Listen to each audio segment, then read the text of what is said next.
السلام علیکم ورحمۃ اللہ وبرکاتہ۔ حدیث نمبر 321۔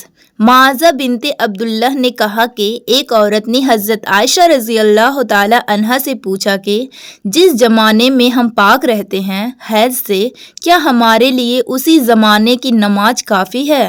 اس پر عائشہ رضی اللہ تعالی عنہا نے فرمایا کہ کیا تم حروریہ ہو؟ ہم نبی کریم صلی اللہ علیہ وسلم کے زمانے میں حائضہ ہوتی تھی اور آپ ہمیں نماز کا حکم نہیں دیتے تھے، یا حضرت عائشہ رضی اللہ تعالی عنہا نے یہ فرمایا کہ ہم نماز نہیں پڑھتی تھی۔ حدیث نمبر 322۔ زینب بنت ابی سلمہ سے روایت ہے، انہوں نے بیان کیا کہ ام سلمہ رضی اللہ تعالی عنہا نے فرمایا کہ میں نبی کریم صلی اللہ علیہ وسلم کے ساتھ چادر میں لیٹی ہوئی تھی کہ مجھے حیض آ گیا، اس لیے میں چپکے سے نکل آئی اور اپنے حیض کے کپڑے پہن لیے۔ رسول کریم صلی اللہ علیہ وسلم نے فرمایا، کیا تمہیں حیض آ گیا ہے؟ میں نے کہا جی ہاں۔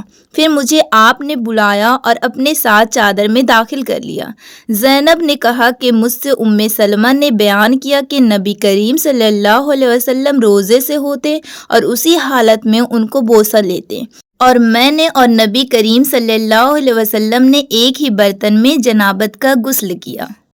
حدیث نمبر 323۔ زینب بنت ابی سلمہ سے روایت ہے کہ ام سلمہ رضی اللہ تعالی عنہا نے بتلایا کہ میں نبی کریم صلی اللہ علیہ وسلم کے ساتھ ایک چادر میں لیٹی ہوئی تھی کہ مجھے حیض آ گیا۔ میں چپکے سے چلی گئی اور حیض کے کپڑے بدل لیے۔ آپ نے پوچھا، کیا تجھ کو حیض آ گیا؟ میں نے کہا جی ہاں۔ پھر مجھے آپ نے بلایا اور میں آپ کے ساتھ چادر میں لیٹ گئی۔ حدیث نمبر 324۔ حفصہ بنت سیرین نے فرمایا کہ ہم اپنی کنواری جوان بچیوں کو عیدگاہ جانے سے روکتی تھیں۔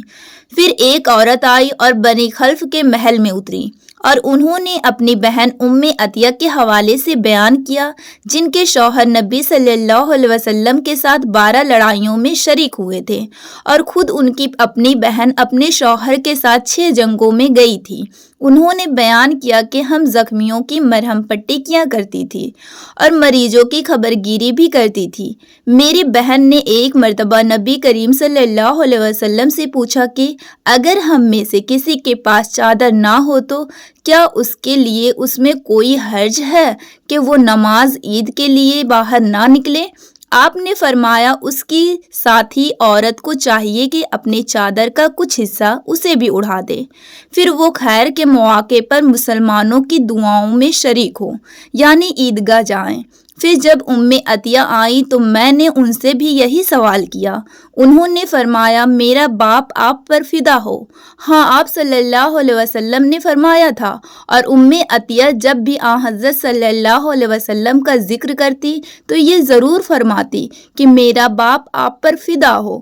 انہوں نے کہا، میں نے آپ کو یہ کہتے ہوئے سنا تھا کہ جوان لڑکیاں، پردہ والیاں اور حائضہ عورتیں بھی باہر نکلیں اور مواقع خیر میں اور مسلمانوں کی دعاؤں میں شریک ہو، اور حائضہ عورت جائے نماز سے دور رہے۔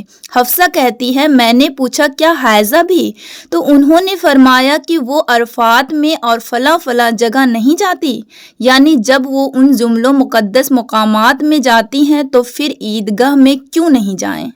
حدیث نمبر 325۔ ہشام بن عروہ نے کہا کہ مجھے میرے والد نے حضرت عائشہ رضی اللہ تعالی عنہا کے واسطے سے خبر دی، فاطمہ بنت ابی حبیش رضی اللہ تعالی عنہا نے نبی صلی اللہ علیہ وسلم سے پوچھا کہ مجھے استحاضہ کا خون آتا ہے اور میں پاک نہیں ہو پاتی، تو کیا میں نماز چھوڑ دیا کروں؟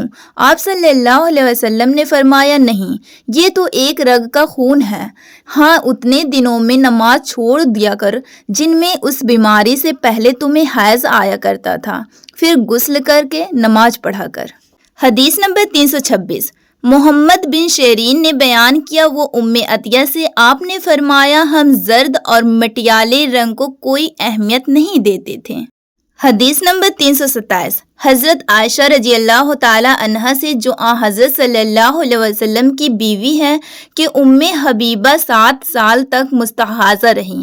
انہوں نے نبی کریم صلی اللہ علیہ وسلم سے اس کے بارے میں پوچھا تو آپ صلی اللہ علیہ وسلم نے اسے غسل کرنے کا حکم دیا اور فرمایا کہ یہ رگ کی وجہ سے بیماری ہے۔ بس ام حبیبہ ہر نماز کے لیے غسل کرتی تھی۔ حدیث نمبر 328 حضرت عائشہ رضی اللہ تعالی عنہا سے روایت ہے کہ انہوں نے رسول کریم صلی اللہ علیہ وسلم سے کہا کہ حضور صفیہ بنت حی کو حج میں حیض آ گیا۔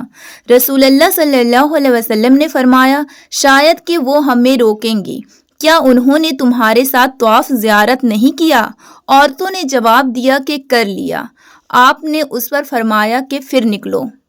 حدیث نمبر 329 عبداللہ بن عباس رضی اللہ تعالی عنہ سے روایت ہے، آپ نے فرمایا کہ حیضہ کے لیے جب کہ اس نے طواف افاضہ کر لیا ہو رخصت ہے کہ وہ گھر جائے اور طواف وداع کے لیے نہ رکی رہے۔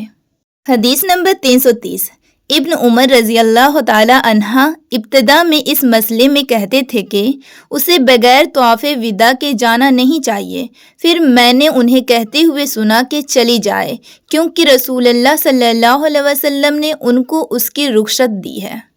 حدیث نمبر 331 حضرت عائشہ رضی اللہ تعالی عنہا فرماتی ہیں کہ نبی کریم صلی اللہ علیہ وسلم نے فرمایا کہ جب حیض کا زمانہ آئے تو نماز چھوڑ دیں اور جب یہ زمانہ گزر جائے تو خون کو دھو اور نماز پڑھ۔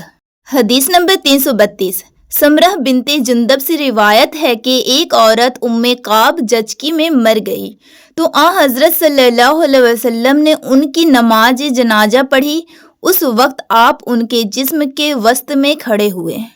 حدیث نمبر 333 عبداللہ بن شداد نے کہا کہ میں نے اپنی خالہ میمونہ رضی اللہ تعالی عنہا سے جو نبی کریم صلی اللہ علیہ وسلم کی زوجہ مطہرہ تھی سنا کہ میں حائضہ ہوتی تو نماز نہیں پڑھتی تھی، اور یہ کہ آپ صلی اللہ علیہ وسلم کے گھر میں نماز پڑھنے کی جگہ کے قریب لیٹی ہوتی تھی۔ آپ نماز اپنی چٹائی پر پڑھتے، جب آپ سجدہ کرتے تو آپ کے کپڑے کا کوئی حصہ مجھ سے لگ جاتا تھا۔ حدیث نمبر 334 حضرت عائشہ رضی اللہ تعالی عنہا نے بتلایا ہم رسول اللہ صلی اللہ علیہ وسلم کے ساتھ بعض سفر غزوہ بنی المستلق میں تھے۔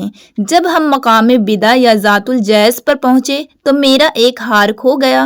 رسول اللہ صلی اللہ علیہ وسلم اس کی تلاش میں وہیں ٹھہر گئے اور لوگ بھی آپ کے ساتھ ٹھہر گئے، لیکن وہاں پانی کہیں قریب میں نہ تھا۔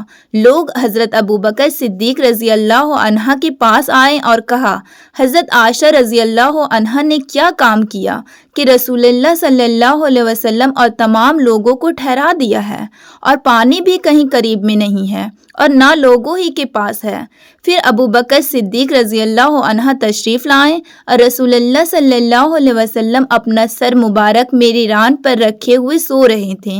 فرمانے لگے کہ تم نے رسول اللہ صلی اللہ علیہ وسلم اور تمام لوگوں کو روک لیا، حالانکہ قریب میں کہیں پانی بھی نہیں ہے اور نہ لوگوں کے پاس ہے۔ حضرت عائشہ رضی اللہ عنہا کہتی ہے کہ والد ماجد رضی اللہ عنہ مجھ پر بہت خفا ہوئے اور اللہ نے جو چاہا انہوں نے مجھے کہا اور اپنے ہاتھ سے میرے کوکھ میں کچوکے لگائیں۔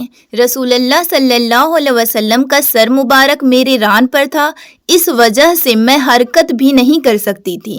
رسول اللہ صلی اللہ علیہ وسلم جب صبح کے وقت اٹھے تو پانی کا پتہ تک نہ تھا، لیکن اللہ تعالیٰ نے تیمم کی آیت اتاری اور لوگوں نے تیمم کیا۔ اس پر اسید بن حذیر رضی اللہ تعالی عنہ نے کہا اے آل ابی بکر، یہ تمہاری کوئی پہلی برکت نہیں ہے۔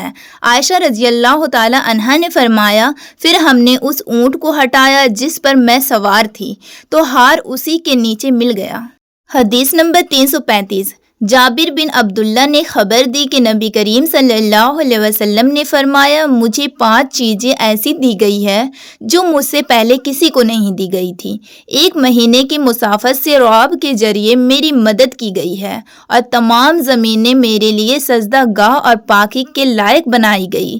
پس میری امت کا جو انسان نماز کے وقت کو جہاں بھی پا لے اسے وہاں ہی نماز ادا کر لینی چاہیے، اور میرے لیے غنیمت کا مال حلال کیا گیا ہے، مجھ سے پہلے یہ کسی کے لیے بھی حلال نہ تھا، اور مجھے شفاعت عطا کی گئی ہے، اور تمام انبیاء اپنی اپنی قوم کے لیے مبعوث ہوتے تھے، لیکن میں تمام انسانوں کے لیے عام طور پر نبی بنا کر بھیجا گیا ہوں۔ حدیث نمبر 336 حشام بن عروہ نے اپنے والد سے روایت کیا، وہ عائشہ رضی اللہ تعالی عنہا سے کہ انہوں نے حضرت اسماء سے ہار مانگ کر پہن لیا تھا، وہ گم ہو گیا۔ رسول اللہ صلی اللہ علیہ وسلم نے ایک آدمی کو اس کی تلاش کے لیے بھیجا جسے وہ مل گیا۔ پھر نماز کا وقت آ پہنچا اور لوگوں کے پاس جو ہار کی تلاش میں گئے تھے پانی نہیں تھا۔ لوگوں نے نماز پڑھ لی اور رسول اللہ صلی اللہ علیہ وسلم سے اس کے متعلق شکایت کی۔ پس خداوند تعالیٰ نے تیمم کی آیت اتاری، جسے سن کر اسد بن حضیر نے حضرت عائشہ رضی اللہ تعالی عنہا سے کہا، آپ کو اللہ بہترین بدلہ دے، واللہ جب بھی آپ کے ساتھ کوئی ایسی بات پیش آئے جس سے آپ کو تکلیف ہوئی تو اللہ تعالیٰ نے آپ کے لیے اور تمام مسلمانوں کے لیے اس میں خیر پیدا فرما دی۔ حدیث نمبر 337 ابن عباس رضی اللہ تعالی عنہ کے غلام عمیر بن عبداللہ نے کہا، میں اور عبداللہ بن یسار جو کہ حضرت میمونہ رضی اللہ تعالی عنہ زوجہ نبی کریم صلی اللہ علیہ وسلم کے غلام تھے، ابو جہیم بن حارث بن سما انصاری صحابی کے پاس آئے۔ انہوں نے بیان کیا کہ نبی کریم صلی اللہ علیہ وسلم برائے جمل کی طرف سے تشریف لا رہے تھے۔ راستے میں ایک شخص نے آپ کو سلام کیا، یعنی خود اسی ابو جہیم نے، لیکن آپ صلی اللہ علیہ وسلم نے جواب نہیں دیا۔ پھر آپ دیوار کے قریب آئے اور اپنے چہرے اور ہاتھوں کو مسح کیا، پھر ان کے سلام کا جواب دیا۔ حدیث نمبر 338 ایک شخص عمر بن خطاب رضی اللہ تعالی عنہ کے پاس آیا اور عرض کی کہ مجھے غسل کی حاجت ہو گئی اور پانی نہیں ملا تو میں اب کیا کروں؟ اس پر عمار بن یاسر رضی اللہ تعالی عنہ نے حضرت عمر بن خطاب رضی اللہ تعالی عنہ سے کہا، کیا آپ کو یاد نہیں جب میں اور آپ سفر میں تھے ہم دونوں جنبی ہو گئے، آپ نے تو نماز نہیں پڑھی لیکن میں نے زمین پر لوٹ پوٹ لیا اور نماز پڑھ لی۔ پھر میں نے نبی کریم صلی اللہ علیہ وسلم سے اس کا ذکر کیا تو آپ نے فرمایا کہ تجھے بس اتنا ہی کافی تھا، اور آپ نے اپنے دونوں ہاتھ زمین پر مارے، پھر انہیں پھونکا اور دونوں سے چہرے اور پونچھوں کا مسح کیا۔ حدیث نمبر 339 عمار بن یاسر نے یہ واقعہ بیان کیا جو پہلے گزر چکا، اور شعبہ نے اپنے ہاتھوں کو زمین پر مارا، پھر انہیں اپنے منہ کے قریب کر لیا اور پھونکا، پھر ان سے اپنے چہرے اور پونچھوں کا مسح کیا۔ اور نضر بن شمیل نے بیان کیا کہ مجھے شعبہ نے خبر دی حکم سے کہ میں نے زر بن عبداللہ سے سنا، وہ شعید بن عبد الرحمن بن ابزہ کے حوالے سے حدیث روایت کرتے تھے۔ حکم نے کہا کہ میں نے یہ حدیث ابن عبد الرحمن بن ابزہ سے سنی، وہ اپنے والد کے حوالے سے بیان کرتے تھے کہ عمار نے کہا جو پہلے مذکور ہوا۔ حدیث نمبر 340 ابن عبد الرحمن بن ابزہ سے روایت ہے، وہ حضرت عمر رضی اللہ تعالی عنہ کے خدمت میں حاضر تھے، اور حضرت عمار رضی اللہ تعالی عنہ نے ان سے کہا کہ ہم ایک لشکر میں گئے ہوئے تھے، پس ہم دونوں زمبی ہو گئے، اور اس میں ہے کہ بجائے نفخ فی ہما کے انہوں نے طفل فی ہما کہا۔